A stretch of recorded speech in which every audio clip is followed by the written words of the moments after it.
Welcome to Confidently Insecure, the podcast where we're absolutely sure I don't think we're ever going to be able to say it together on this one. I wasn't even going to try, to be honest. Okay. Yeah. Hey, Zach, you're in a closet. I'm in a mother trucking closet, Kelsey, coming live to you from St. Louis, Missouri. My mom's wardrobe is all around me. I fumbled a big one today. And y'all, I want to be honest, I packed the mic that Kelsey gave me, but I didn't pack the cord I needed to make it work. And this is actually iconic because it's the first time I've ever made a mistake. Ever. So we're all kind of experiencing that together. And I think we're going to get through it as like a team. Are you okay? How's your shame? You know, I am shaken. I haven't felt shame since I started taking Zoloft. So that's kind of like a foreign feeling to me. I understand why other people might be ashamed of this, but I really, I like myself too much to feel that. A motherfucking men, bitch. And honestly, I kind of like seeing you back in the closet personally because I'm homophobic now. Shade. Wait, why now? Why of all times now? I don't know. I'm just trying to go with what the rest of the world seems to be putting out. You're gonna go full white woman and reject your queer self. Could you imagine the career pivot I would take? Just full sending it to the right. What if I just said fuck it all? Kelsey, here's the problem. If I didn't know you, I would look at you and be like, oh, this girl might have a cross necklace and a pumpkin patch picture. Fuck and you. You know what I mean? You look like a Christian, you look like a trad wife sometimes. Even with all my tattoos and my fucking, okay, I don't know. Fair. Yeah, that's but the right one thing now that gives it away. The shoulders up. Well, and this is a little slutty, but yeah. You see what I mean? Though you have the potential. You could be that for Halloween. You could be an awful woman. I also feel like if I just decided to full send it to the right, I could make so much money being a Tommy Lauren bitch. If my opinions were on that side, I would be a debater. I would be politically incorrect. I would be a real piece of shit, and that would make me so much money. You could also do the whole I used to be a liberal, and then when I was called back to the light of our Lord and Savior Jesus Christ, I realized how dark a path I was on. Yeah, exactly. You know what though? I could say the exact same thing to you because you're giving white, Aryan, blue eyes. You could be I converted. I went to conversion camp and billionaire. You're instantly a billionaire. But am I still gay? Am I one of the JD Vance normal gays? What is a JD Vance normal guy? Oh, JD Vance was interviewed and said, I wouldn't be surprised if we got the normal gay guy vote, which I hate that I know exactly who he's talking about. But when he looks at me, he'd be like, that's a normal gay guy. He doesn't have his nails painted. Yeah. Yeah, no, I think we both like money, but not enough. Not enough, apparently. To betray our species. At this point, it's our species. Yes. At this point, we have really said, I want, cheaper eggs in exchange for, greenhouse gases to just destroy us all. Yeah. I would rather make less money being who I am. But, I sleep at night. Dude. But there are other people that would do it for the fucking clout, What I don't understand, too, is that, people are private, how government out of my health insurance, let everyone decide for themselves. Yes, higher taxes under a liberal regime, but you get health insurance as part of our goals. Yes, you're being taxed higher or whatever, but you get health insurance. You know what I mean? It's just people are so short-sighted. It's selfish. I've decided that it's selfishness that I have a problem with the other side. You know? It's just a deep fucking selfishness. They do not care about anyone outside of their household. Literally. Amen.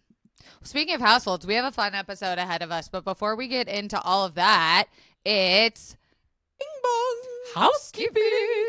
What you got? You're in St. Louis. You're fucking all over. I'm in St. Louis. I sold out my first hometown show, which felt very good. It was part of the Flyover Comedy Festival. And it was just really great. It was great vibes. It was only a 25-minute headlining set, but it was so fun. Full circle. And then my ex and Peanut came I went to visit them for 24 hours and they drove me back to St. Louis, and that was cute. And I was just hanging out with my mom. Like nothing, I don't think anything crazy. I'm going to Savannah, Georgia in a few hours to open for Taylor Tomlinson there for this weekend. And then like boy wise, I got a blowjob, but yeah. Okay, actually, no, I'll tell you off pod. What? Because it's like too. How dare you deprive our listeners? I'm so sorry. Oh my God. I'm so glad you brought that up. I met Confident Bottoms at my show. Okay, hold please. You are not about to skirt out of why you won't tell us about the blowjob in order to pander to the audience. No, it was Just give me seamless. a hint why you won't tell me.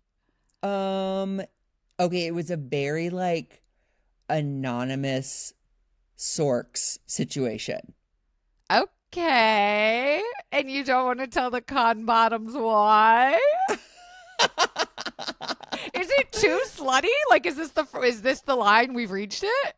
I think it's that I know my mom listens, and like I'm bringing it to the hometown, like home turf. Like, what happened to No Shame since Zoloft? I don't think it's shame. Actually, it's not shame. It's protection. It's like protecting my mom. Okay, guys, he'll tell me, and then I'll tell you next week. Or maybe I'll tell you on the Instagram. I will. If you, I'm back when I'm back in LA and I'm not in my mom's closet. I might feel differently about it. Okay. Fair. But I did meet some Confident Bottoms. They were so sweet. One drove like 2 hours with her boyfriend.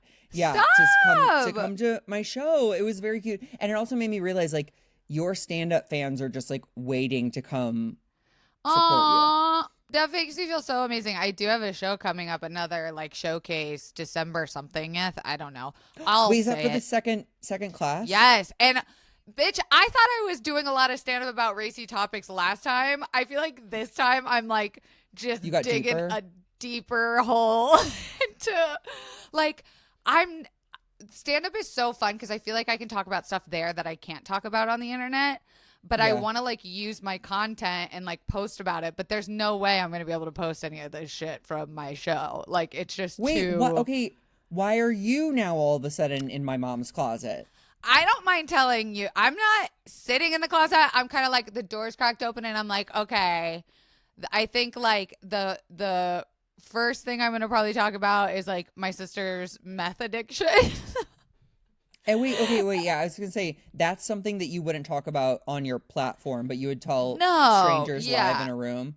Yeah, because I just feel like it's hard to have that conversation without her in the room, but like telling jokes about it is a lot easier. That's wild that you think that, and I cannot wait for your first. People will snitch on you. I hope you know that. Yeah, I've had people be like, are you talking about blank? And then tell that person, like, I think Zach's telling a joke about you on stage. And then that person hits you up and you're like, am I the astrology joke person? Oh, and it's like, no. Kind of, but like, you'll know this too. Like, we meld stories together and like we heighten things. Yeah. So it's like Frankenstein of people. You inspired You're not that it, special. but it's not about It's not about the people who go, don't go putting me in your act, bitch. Ew. You'd have to be entertaining first. Yeah, you have to be fascinating. Well, that's exciting. Can I tell you my housekeeping? Because I feel like I've got two. One, you're not going to give a fuck about, but the second one could be a direct at you. So I do need you for the second one. You can kind of turn your ears off. In my face. Yeah, it's not against you. It's more like I need you for the second one. You can kind of turn your ears off for the first one. This is my housekeeping. This is going to be a niche thing that I'm saying directly to anyone that puts on makeup on their face using a beauty blender.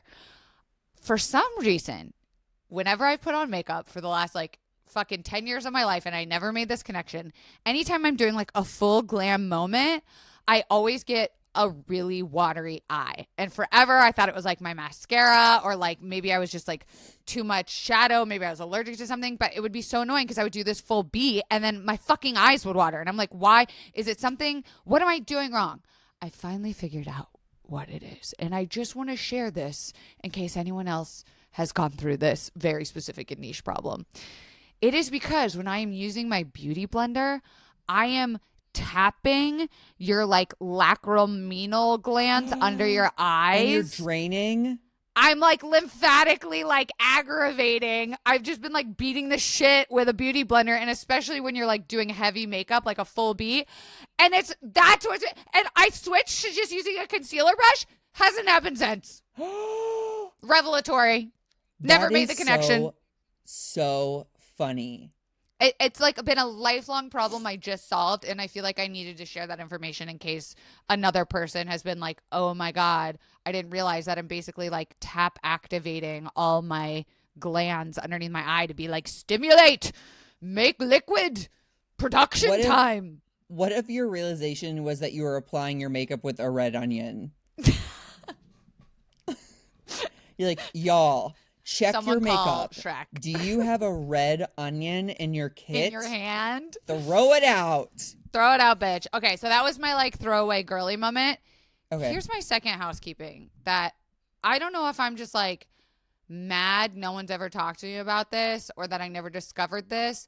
But you know, after you've had the coitus, and I don't know if Zach, you've ever done this or if this is like a weirdly like girl seeing penis moment, but like post coitus and you're all naked and stuff, and you'll kind of just like sit around and talk, like pillow talk, and you'll like play with the thing-a-ling, and I've done like real examinations on some ding-a-lings. Like I want to know what all the veins look like. I want to know what like the balls are doing. I've just had a lot of time playing with it like it's a fidget cube when it's not stimulated.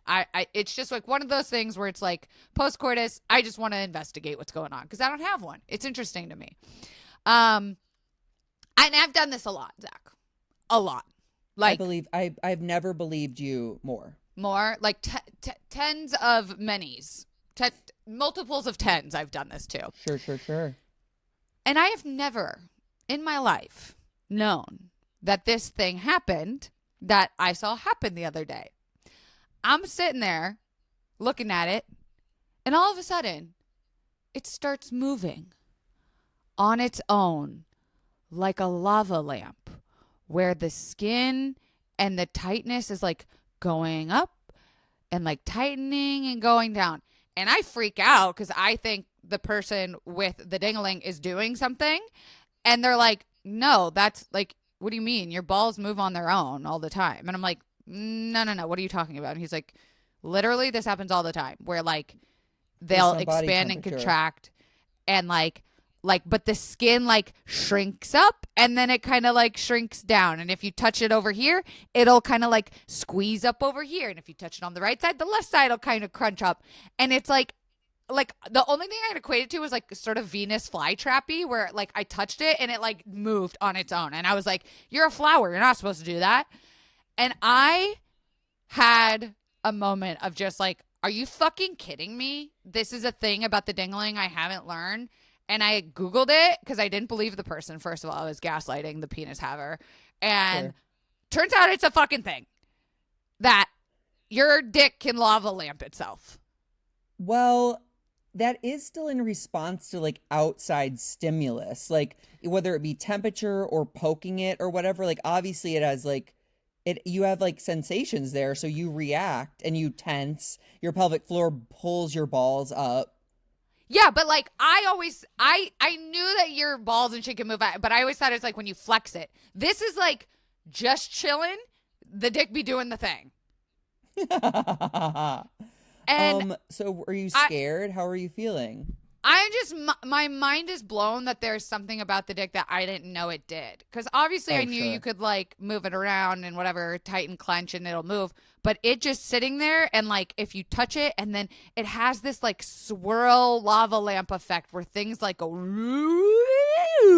and I was like, what? I thought this was a singular person thing that was happening. And then I went to my guy group chats and I asked and they were like, yeah, that's a thing. And I'm like, I gotta figure out about the lava lamp of it all. Like my wee does not like thrash around like a fucking animal in a cage. it's not thrashing. It's more like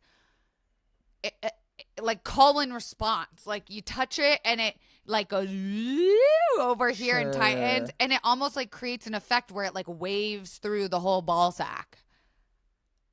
Do you know what I'm talking about? Like, can you see it from your angle? Yeah. I think it's like very, very normal in my head that like the balls move, and like based on blood flow, the penis also moves like in different ways. Like it'll like get a little pump of blood and it'll go ooh, like, and then they kind of fall again. Like I don't know if Tiana can hear me, but like Tiana, do you know what I'm talking about? Like, have you ever seen the balls do such behavior? She's asking on their own. Yes, like unprompted by the person with the penis. She's saying no. If you touch it. She doesn't think it moves on its own. Okay. I don't know. I'm just not okay yet. And I think I need to see someone else's do it. Kelsey, you know? I'm not showing you my dick. Why? You always ask. I feel you like guys don't know this. Every day she texts me, can I see it? Every day, can I see it? It feels Every a little day, can selfish. I see it? It feels like a little right-wing-ish, you know? That you won't show me. Well, it's shellfish in that it's hiding in its shell and it's not seeing you. Okay, that's my housekeeping. Okay, wait. Part of my housekeeping then, because I prepared alternatives to Thanksgiving, so let's do those real quick before the break. Ooh, yes. Oh my God, that's right. You did do this. Yes. And these are, okay. I guess I just realized ways that I'd rather spend Thanksgiving, because I think we can all agree turkey sucks. Even when you think you make it well, you don't. Mm-hmm. I need like sauces and gravies and ranch, if I'm being honest, to make it tolerable. So the first thing you could do, these are like better ways to spend Thanksgiving. Me and some friends are doing Glicked. That is a Gladiator and Wicked double feature on Thanksgiving with a little buca de pepo in between. Yes. That needs no explaining. That is amazing. No. You do Gladiator 2 as your medicine and then Wicked as your spoonful of sugar. I cannot wait. These are, okay, I'll do the viewing ones first. Watch all Thanksgiving episodes of Bob's Burgers. Now, you can... I think Hulu's actually organized them so you can just click play and watch all of those. They're so cute, so wholesome. If you need something spicier than that, watch Thanksgiving, the horror movie. Did you see that? Did I make you watch it? No. I might make you watch it. It's a slasher and I think you can handle it. Okay. Write down things that you're not thankful for. So we're going to make like a little bucket of hate here, and then we're going to read them out loud all together. You know, so whether that's that. Like, yeah, right. Like, you know, Donald Trump or like Turkey. You can write down things and just, I think it's a good like, get rid of this. And maybe you make a bonfire and throw them all. Yes, I was just going to suggest we put it in the oven like a turkey and bake them. Great and then eat idea. them. I don't know. Do Thanks breakfast. And so that's going to be a morning version of Thanksgiving where you do all breakfast foods and like a big like feast and breakfast, and then just get on with your day. Do whatever you want. I like that. White elephant ornament exchange. So you get the tackiest, dumbest, craziest ornament you can find, and then do like a little ornament swapsies. So you're going home with like the penis ornament. You're going home with, you know, whatever. A mac and cheese bar. So that's where we have a base mac and cheese, baby. And then all sorts of toppings to like put on and make your own. And then maybe like meat, like chicken or turkey can be part of that. To add to that, I'm having a friend who isn't doing really anything for Thanksgiving, but like a couple days later, he's hosting like a soup party where you should be using all your leftovers to like make a type of soup. And then we're all going over there to eat soup. I love that. Yeah, and especially in like a wasteful culture. These are basic ones, but be prepared to send leftovers home with people. So have Tupperware things ready that you can send people home with, so you don't have all these like leftovers that you don't need. Do Thanksgiving potluck style with your friends, so everyone brings a different side. And then the last thing is make dessert a competition with like a prize, so everyone's very motivated to bring the best farking dessert they can muster. I love that. What would you make? Those are my alt. Tiramisu. I would try to make Oh. tiramisu. It's challenging, but I've made it before and it was so good. I think I would probably try to make some sort of cake, and that should come as no surprise to anybody. Of course not. And by make, she means pick it up from and then eat it from in the milk corner by myself. or whatever. Yeah. Those were all really good, and I feel like because Thanksgiving is going to be in like 4 days from this getting released, like as I've gotten older, I've realized like what not big of a deal it is. I mean, as a kid, it was such a big fucking deal. And I am actually feeling such a weight lifted of not having to celebrate this year and just being like, I'm going to go do something fun instead. Like, you don't have to do Thanksgiving. It's like rooted in so much problematic shit anyway. Totally. Yeah. Or go volunteer somewhere. Like, that's the big one on Thanksgiving is a lot of places are closed down that need help. So like a soup kitchen or like a shelter or even like an animal rescue, like they always need help too. People are still working those days. So. Or go look at a penis and see if it moves. Definitely do that and report back to me immediately. And if you haven't already reported back to us about this, like in the comments or like DM us on Instagram on ConPod, I will be coming back with more research. So, hey, when we get back from this little breaky, I'm going to have some fun with you, okay? Okay, I can't wait. Bye.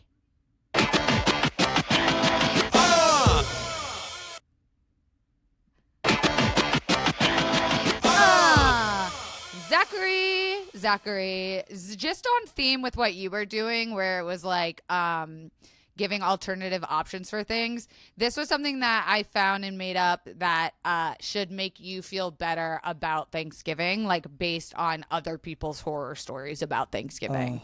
Amazing. But before we go to do that, I have I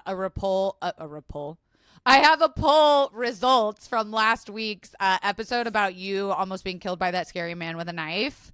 Oh, yeah. We asked the Confident Bottoms, what would you have done if you were Zach? And wow, an 86% whopping results would say run like you did. Yeah. My mom asked this too. She was like, what about like fight or flight? I'm like, he had a knife. If your fight kicks in, you're insane. To go barehanded against a man with a knife, like maybe if I was like a skilled fighter, but like, of course it was flight.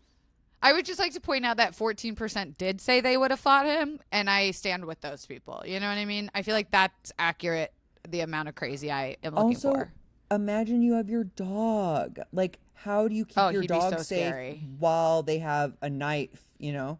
Hippo would absolutely, I hope, murder this man. Yeah. Like, I think if I was actually being attacked, he could like smell the adrenaline on me and would be like, I must go help my leader.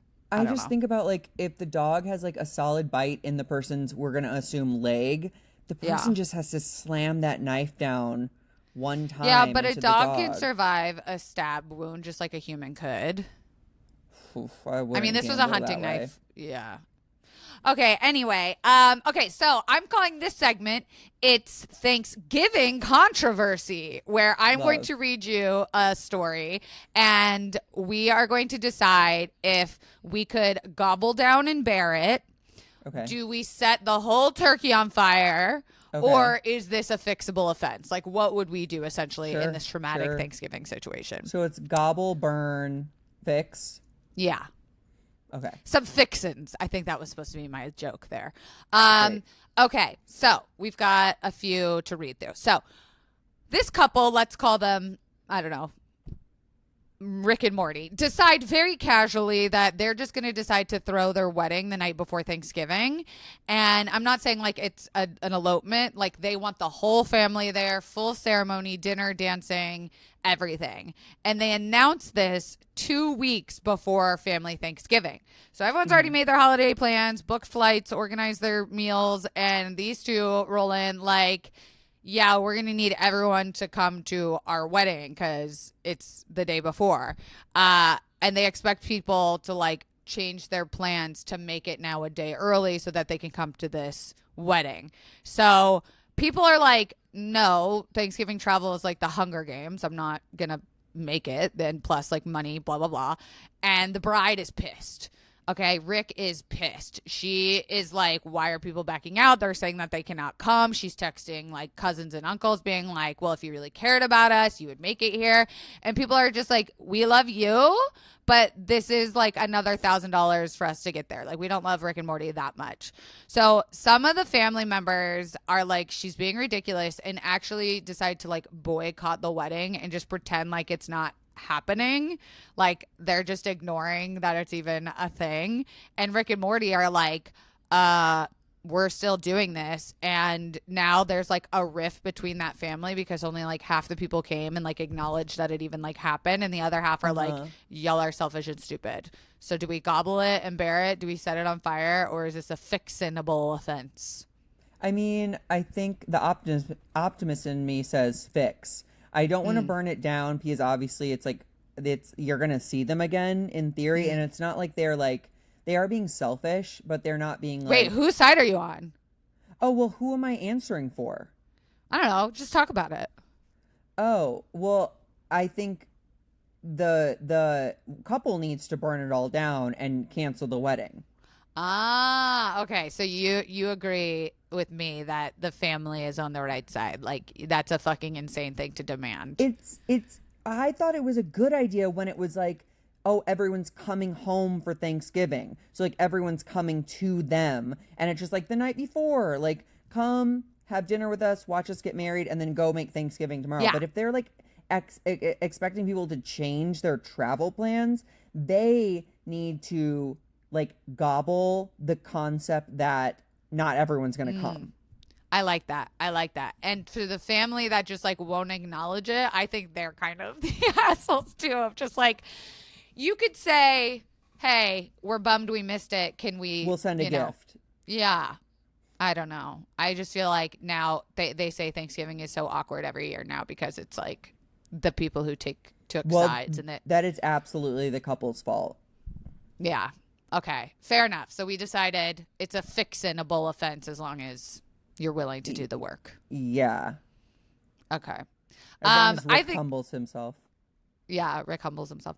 I think this one is hilarious. It's short, but very funny. At Thanksgiving dinner years ago, there was a huge family fight, and my uncle angrily chopped the turkey in half and left carrying his half. Are we gobbling it and bearing it? Are we burning the whole thing down? Or is this a fixinable offense? I mean, gobble. Once someone leaves with half of a bird, like let's just go on, go forward. Like we said, our turkey is not like our staple. It's quite boring, actually. I would be like, thank you, actually, for taking that out of our hands.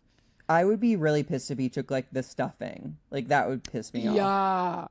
Honestly, that is such an uncle thing to do also. Like, I could see that happening with one of my uncles. That's also like single gay guy coded, where it's like, fuck you guys, and he yanks a whole leg off and like leaves. Truly, like, what? That's such a mic drop, because you know at that moment when he's like, no, because you know what? I put 12 hours into basting this and roast it. Like, I'm fucking taking my half. I'm going to enjoy this in the car. Yeah, I'm going to do my Thanksgiving with or without you. Yeah, I have to agree. It's just gobble it and carry on with your Thanksgiving. Okay. Here's a very funny one. Okay, maybe not funny, Kelsey. Jesus. Great grandma is getting elder. She has slowly been dwindling in health. So the whole family's like, okay, we all got to come this year because we figure it might be her last Thanksgiving. So it's like her kids, their kids, their kids' kids, family she hasn't seen in years. 20 people all gathered around to be here with her on this last Thanksgiving. They push her up to the table in her recliner. Food is everywhere because there's so many people. They bow their heads to pray because she was devoutly religious. And before they dig in, they raise their heads, open their eyes, and grandma doesn't. She keeps her head down, slumped over. No. And grandma's dead. Grandma's dead. I'm ahead of you. You eat that meal and then you call whoever you need to call. And so someone starts doing chest compressions. Another one calls an ambulance. One cousin dug into her meal completely unaffected by it. What would you have done? I mean, this is the thing. I am that cousin, but like, I think I would be like sneaking bites. Yes, like standing like, oh my God, this is crazy. Like, what can I do? Because at some point, there are too many cooks in the kitchen, or Literally. too many surgeons at the funeral or whatever. There's too many morticians at the graveyard. Like, get out of their way, let them do their chest compressions. At her age, they probably broke her chest plate trying to revive her. Like a turkey wishbone. Yes, let's do Grandma Wishbone. I mean, stop. If it's not my mother, like if it's truly not my mother, I'm letting the people whose mother it is handle it, Yeah, but also like, what a beautiful thing to go during Grace. It's the last time that family ever has to do Grace again. Like, she went out with a bang. I don't know. I feel like it's also, I'm burning it down. Like, at this point, like, Thanksgiving is over. We're not, like, we're just gonna eat and like deal with that, Yes, that's a lot to deal with. Yes, in that way, yes, burn it down. Like, obviously, time of death for both Grandma and Thanksgiving, 4 p.m. Put a fork in her, she's done. Totally. Okay. Let's see. Oh, this is a good one. So my grandmother asks my atheist uncle to say grace. Normally he complies, as he knows it's just a thing that his mom likes to do on Thanksgiving. But other conservative uncle has been pestering him all day and saying things religiously, like giving it little snide remarks here and there about how he's an atheist and the family's very religious.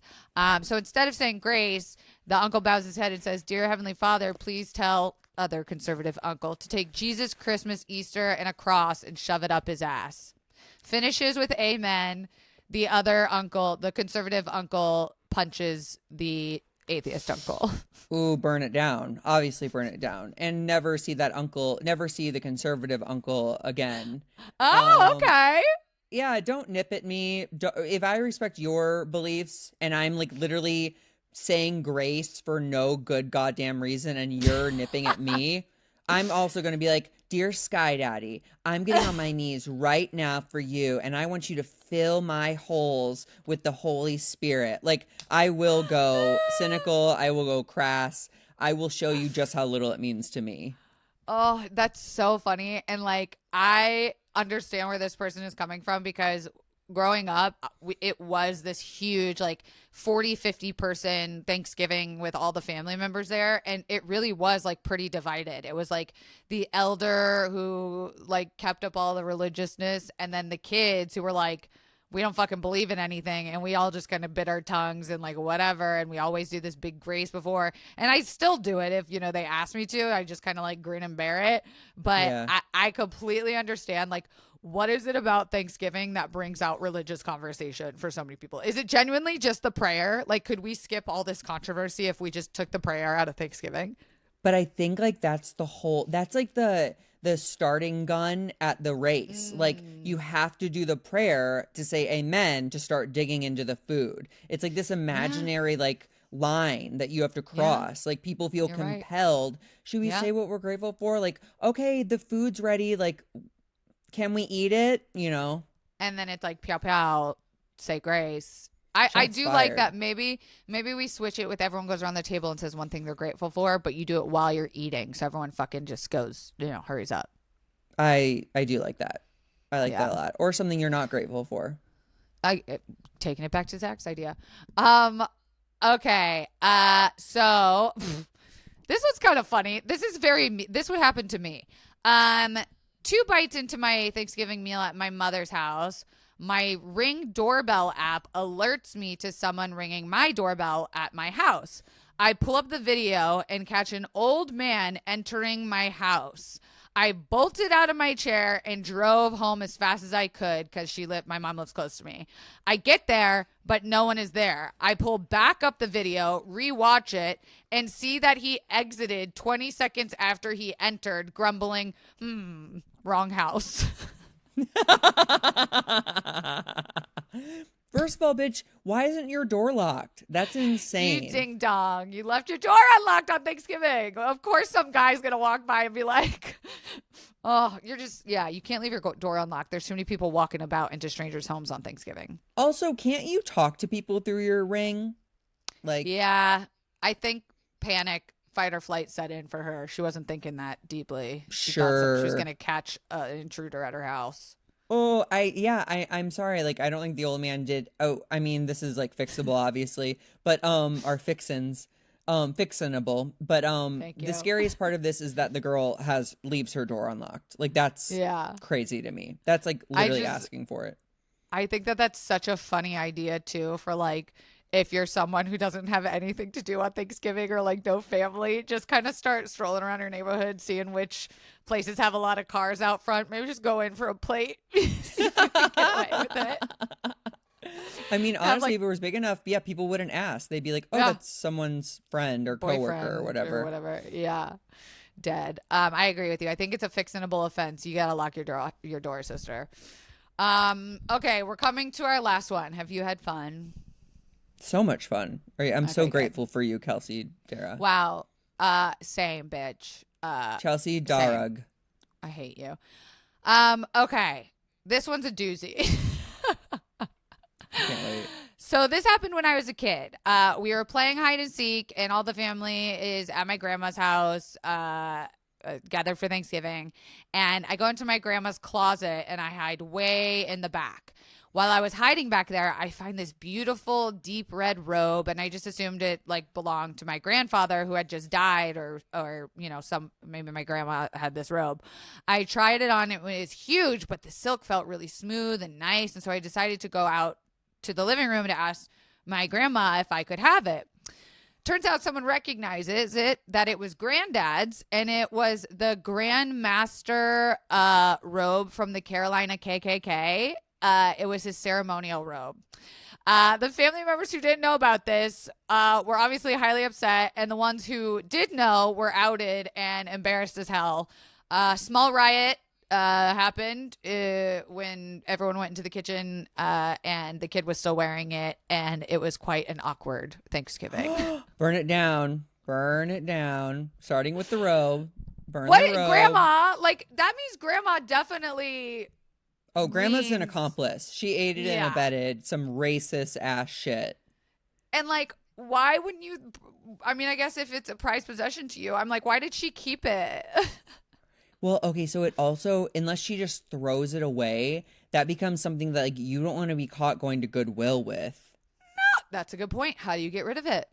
Yeah, I mean, also, yeah, that's one of those things where like a family secret is something that you don't want getting out. And like, I'm not gonna lie, I have a couple like family secrets, but because I'm public facing, I'm terrified that if they ever came out, like somehow it would get linked back to me, and I never want that information to come out.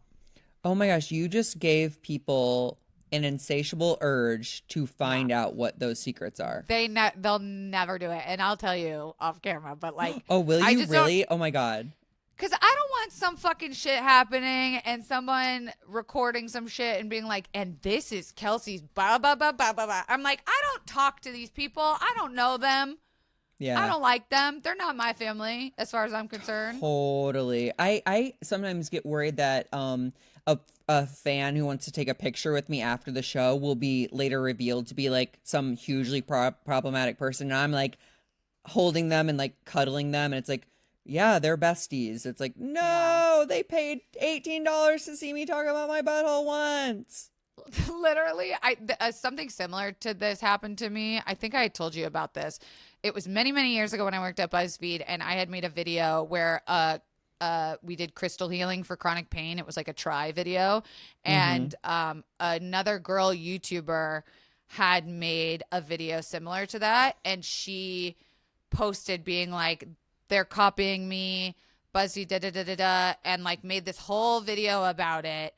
And it went kind of viral of people being like, oh, BuzzFeed copies videos. And I had to respond being like, okay, like this isn't that original idea, A. And also we filmed ours before you. Here is literally the receipts. Like my boss, like the CEO of BuzzFeed, let me write like a Medium article, like defending ourselves essentially, being like, here's the receipts, here's when we filmed, here's when it came out, da-da-da-da. And I was like, I don't know this person. I've never talked to them. Like, we've never shared ideas. And then she came out saying, actually, we have met and we're Facebook friends and we've talked before. And you could have easily seen my video that I posted because we're friends on Facebook. And I was like, what? And she's gaining like traction on Twitter from this, and like all of her like fans are coming after me. I'm like, what? I go to Facebook, I look up her name. Turns out we are friends. I didn't fucking know that. And she had one time messaged me asking me for career advice. No. And I had like given her an answer. So I screenshotted that and I was like, sorry, I guess you just weren't that memorable. And then the internet lost their minds about that, and Phil DeFranco, who's like this drama news tea reviewer YouTuber, like covered the story, being like, he called me kind of an asshole for saying that. Good. Fuck that girl. And then like, I don't know if you ever remembered or knew of Keemstar. He was like a kind of a troll who would like host debates between like, you know, people that had differing opinions, and he like was blasting it out that he wanted us to come on and debate each other, and like the girl was very like gung-ho, and he was like, why won't you come on? Are you afraid, like, if you have nothing to hide, da da da da? And that was creating all this controversy behind the story. And I was like, wow, y'all, I don't fucking care or know like enough to give a fuck about any of this. Like, totally, stop this is so clout stupid. Chasing. Yeah, but that was something kind of similar where I got caught red-handed, where it was like, no, bitch, we know each other and we've talked before. Yeah, like, and I was like, I don't know you. I don't know you. Good. I'll in the future, I won't give advice to people who are asking me for it. Yeah, I feel dumb. Anyway. No. Hey, that was our whole game. That was so fun. When do you come home? Because I'm ready for Glicked with you. I come home Sunday. So I'll be home, Sunday afternoon or evening or something like that. And then I'm like in town for, I think, until the end of the year. I know, me too. I'm so excited to just be bed rotting in LA. Yeah, you've been on the road. Do you have anything to promote? I'm going to be opening for Taylor Tomlinson in Boston, Chicago, and Toronto. So if you're in any of those cities and you want to come see me, honestly, I think she has 2 of us opening for her, so it's only going to be like 10 or 15 minutes tops, I think. But still fun. Yeah, come. She puts on a great show. Yeah. Yeah. I think that's it. I've been saying, like, if you want a fun, unique, custom holiday gift, go check up Caked Up on Etsy, because I've been making some really cute shit, and it's a good gift that's like custom and for your friend if that's something you're interested in. And I'm going to have a show in Los Angeles on December 8th. Yes, December 8th. And I'm trying to remember where it is, but I'll be posting about it. So check it out then. Yay. Hey, happy Thanksgiving, Confident Bottoms. I'll see you next week. Yeah, leave us a review and a rating. Yes, please. 5 stars. We love you. Give us thanks for Thanksgiving. Yeah. Okay. Toodles. Bye. Play music. There we go.